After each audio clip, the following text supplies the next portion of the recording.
உனதே உடலுயிர் மனம் எல்லாம் உனதே எண்ணலும் உனதே இச்சையும் உனதே என் செயல் பயன் எல்லாம் உனதே என் செயல் பயன் எல்லாம் உனதே.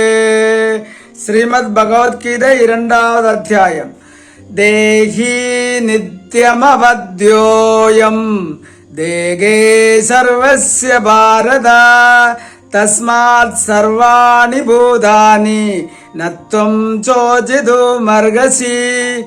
தேஹி தேகம், தேகம் தேகி 2 விஷயங்களை இங்கு கூறப்பட்டிருக்கின்றது.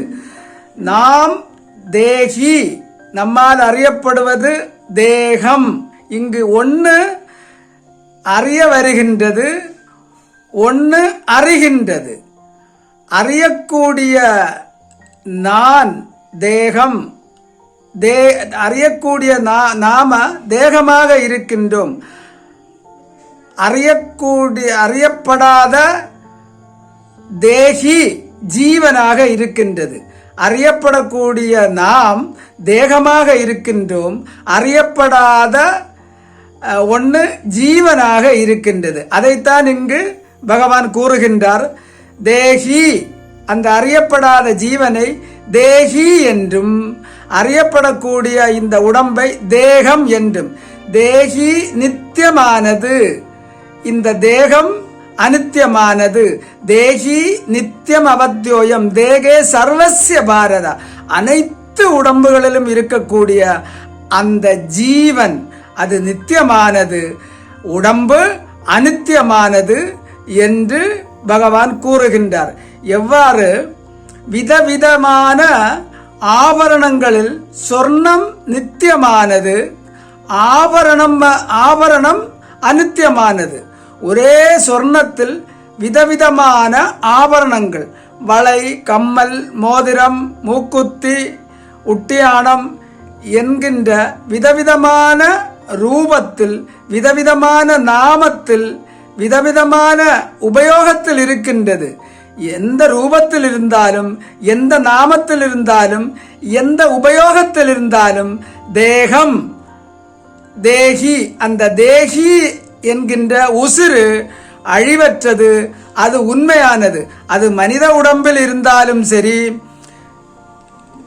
மற்ற மிருகங்கள் உடம்பில் இருந்தாலும் சரி, பறவைகளுடைய உடம்பில் இருந்தாலும் சரி, அந்த தேகியானது அழிவற்றது. அந்த தேகம் அழியக்கூடியது. தேகி என்பது உசிறு.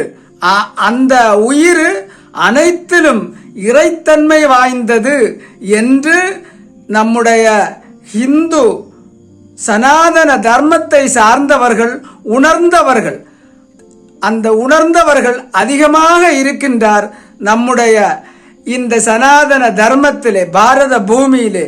அதற்காகத்தான் அனைத்திலும் இறைவனை பார்க்கக்கூடிய, அனைத்தையும் இறைவனாகவே பூஜை பண்ணக்கூடிய ஒரு சிறப்பு என்பது நம்முடைய வழிபாட்டினுடைய பெரிய சிறப்பு. அப்பாவையும் பார்க்கலாம் இறைவனாக, அம்மாவையும் பார்க்கலாம். எந்த ஒரு பிராணியையும் பார்க்க வேண்டும் என்று சொன்னால் பார்க்க முடியும். அப்படி அனைத்து பிராணியிலையும் இறைவனை பார்த்தவர்களுடைய எண்ணிக்கை அதிகமாக உள்ளது இந்த சனாதன தர்மத்தை சார்ந்தவர்களுக்கு. ஆக இந்த சனாதன தர்மத்தில் வாழக்கூடிய நாம் அனைவரும் இந்த தத்துவத்தை அறிய வேண்டும், பகவத்கீதையை படிக்க வேண்டும். ஹரி ஓம் தத்சத்.